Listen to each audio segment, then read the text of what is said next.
আসসালামু আলাইকুম। আমরা জামাতকে সমর্থন করিনি। বিএনপির উদারতার কারণেই জামাত প্রথম রাজনীতি করার সুযোগ পেয়েছে। জামাত সবসময় মুনাফিকি করেছে। রুহুল কবির রিজভী এমন মন্তব্য করেছেন।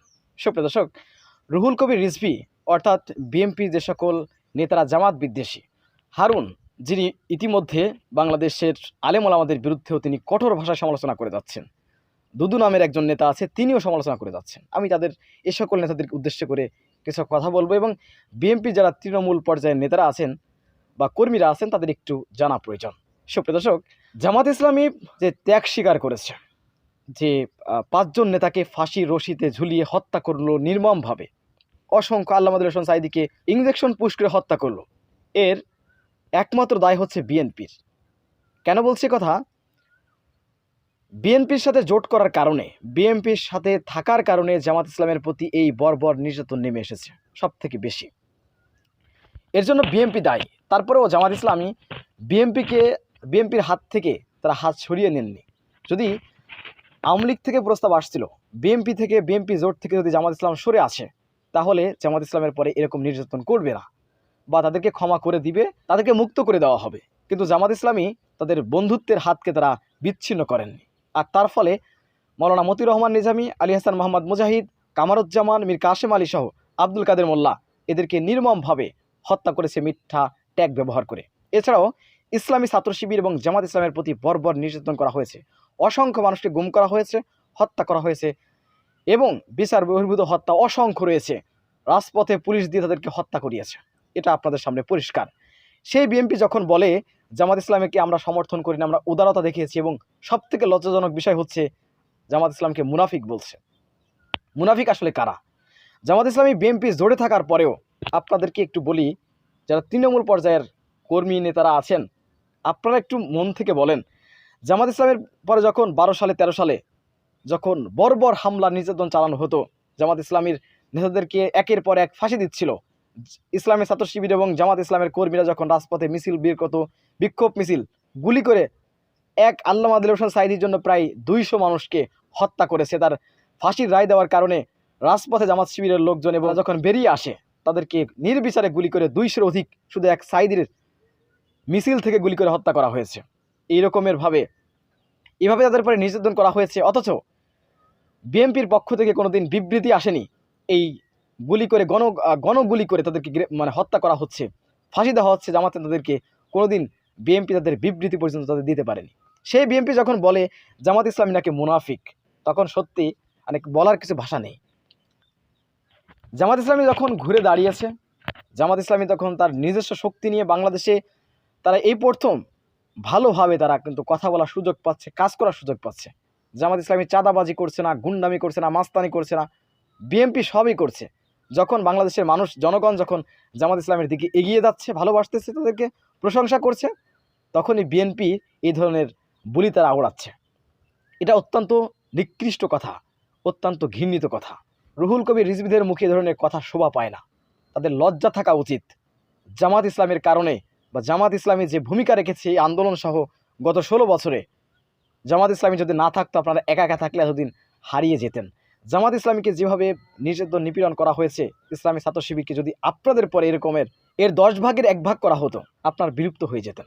আমরা জানি আপনাদের মাত্র একটা নেতাকে ফাঁসি দেওয়া হয়েছে, জামাত ইসলামের 5টা নেতাকে ফাঁসি দেওয়া হয়েছে।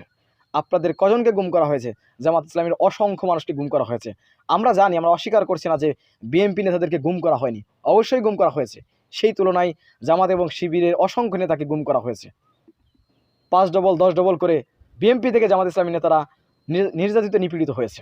অতএব সেই জামাত ইসলামকে যখন এখন একটু তারা কার্যক্রম করতেছে, জামাত ইসলামী তো আপনাদের বাড়া ভাতে ছাই দিচ্ছে না। ইসলামী ছাত্র শিবির কী করছে? ঢাকা বিশ্ববিদ্যালয় সহ বিভিন্ন বিশ্ববিদ্যালয়ে শিক্ষার্থীদেরকে ওষুধ সেবা দিচ্ছে, ফ্রিতে ট্রিটমেন্ট দিচ্ছে। এটা তো সাধারণ শিক্ষার্থীরা ভালো করেই নেবে। তারা যখন পাচ্ছে ফ্রি ওষুধ সেবা, আপনার ছাত্রদলকে বলেন না ফ্রি ট্রিটমেন্ট দিতে, ওষুধ দিতে? বলেন ইসলামী ছাত্র শিবির সোহরাওয়ার্দী উদ্যানে বিজ্ঞানী বানানোর জন্য যে কার্যক্রম হাতে নিয়েছে, এরকমের কার্যক্রম করতে বলেন। আপনারা আছেন টেম্পো স্ট্যান্ড, চাঁদাবাজি, দখলদারিতে লিপ্ত। এদেশের মানুষ জানে, সেটা বুঝে ফেলেছে। তাই জামাত ইসলামীকে নিয়ে আপনারা হিংসাত্মক মনোভাব দেখিয়ে আপনারা ধরনের বক্তব্য দিচ্ছেন, যেটা অত্যন্ত নিকৃষ্ট।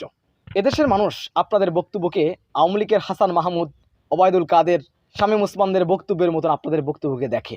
হাস্যকর বিষয়, আপনারা একটু সোশ্যাল মিডিয়া লক্ষ্য করে দেখবেন হাহারি একটা আপনাদের বক্তব্যে। অতএব আওয়ামী লীগ মার্কা বক্তব্য দিলে, আওয়ামী লীগ মার্কা কার্যক্রম করলে, আওয়ামী লীগ মার্কা ট্যাগ দিয়ে জামাত ইসলামকে নিঃশেষ করে দিতে চাইলে বাংলাদেশে আরেকটি বিপ্লব হওয়ার জন্য অপেক্ষা করুন। আবার আরেকটি বিপ্লব আসবে বাংলাদেশে। অতএব যদি সুস্থ ধারায় রাজনীতি করেন, একে অপরকে গ্রহণ করার মতন, একে অপরের ভালো দিকগুলো শ্রদ্ধা সম্মান দিয়ে দেখার মতন মন মানসিকতা যদি তৈরি হয়, তাহলে বাংলাদেশে রাজনীতি করা সম্ভব। আর যদি আওয়ামী লীগের চরিত্র নিয়ে রাজনীতি করতে আসে কেউ, তাহলে বাংলাদেশে আওয়ামী লীগের পরিণতি তারই হবে। এদেশে আওয়ামী লীগের মতন রাজনীতি বাংলাদেশে আর কাউকে কেউ করতে দিবে না, এটা সম্ভব না। বাংলাদেশ থেকে আওয়ামী লীগের রাজনীতি, ট্যাগের রাজনীতি, হত্যার রাজনীতি, খুনের রাজনীতি, মিথ্যা বলার রাজনীতি, গালি দেওয়ার রাজনীতি, এটা বিলুপ্ত হয়ে গিয়েছে। বাংলাদেশে তরুণ প্রজন্ম আসছে, আপনারা তো বাংলাদেশের তরুণ প্রজন্মকে অস্বীকার করছেন।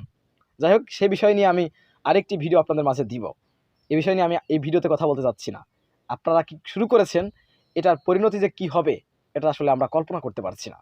সুপ্রিয় দর্শক, যাই হোক, জামাত ইসলামীর মতো একটি দলকে যখন বিএনপির সিনিয়র নেতারা বলে তারা মুনাফিক, আমরা করুণা করেছি, উদারতা দেখিয়েছি জামাতের প্রতি, আপনাদের উদারতা পকেটে রাখেন। আমরা দেখেছি আপনাদের উদারতা, আমরা তরুণ প্রজন্ম আপনাদেরকে দেখেছি আপনারা কেমন উদারতা প্রকাশ করেছেন জামাতের প্রতি। বাংলাদেশ জামাত ইসলামের সাবেক আমির মাওলানা মতিউর রহমান নিজামী সহ 5 জন শীর্ষ নেতাকে ফাঁসি দিয়ে হত্যা করেছে আওয়ামী লীগ। আপনারা বিবৃতি পর্যন্ত দিতে পারেননি, প্রতিবাদ জানাতে পারেননি। বিশ্বের বিভিন্ন জায়গা থেকে প্রতিবাদ এসেছে, এরদোয়ান পর্যন্ত প্রতিবাদ জানিয়েছিলেন, আপনারা জানাতে পারেননি। আপনারা উদারতা দেখিয়েছেন জামাত ইসলামের প্রতি, আপনারা উদারতা দেখিয়েছেন। এর থেকে হাস্যকর বক্তব্য আর হতে পারে না। আর জামাত ইসলামীকে আপনি মুনাফিক বলেছেন। জামাত ইসলাম মুনাফিক নাকি মুনাফিক না, এটা বাংলাদেশের জনগণের হাতে ছেড়ে দেন। বাংলাদেশের জনগণ বিচার করবে বাংলাদেশ জামাত ইসলামী কি। তারা দেখেছে বাংলাদেশের মানুষ অনেক সচেতন, বাংলাদেশের মানুষ বিপ্লবী, তারা বিদ্রোহী, তারা কোনো অন্যায় বক্তব্যকে কখন অ্যাকসেপ্ট করবে না। সুপ্রিয় দর্শক, বিএনপি নেতারা যেভাবে লাগাম ছাড়া জামাত ইসলামের প্রতি, জামাত ইসলামের নেতাদের প্রতি যেভাবে কথাবার্তা বলছে, যে আপনারা কীভাবে দেখছেন, অবশ্যই আপনাদের মূল্যবান মন্তব্য কমেন্ট জানাবেন। সবসময় সত্য নির্ভেজাল তথ্য পেতে স্বাধীন বাংলা টিভি ইউটিউব চ্যানেলটি সাবস্ক্রাইব করে আমাদের সাথে থাকুন। আসসালামু আলাইকুম রহমতুল্লাহি ওয়া বারাকাতুহু।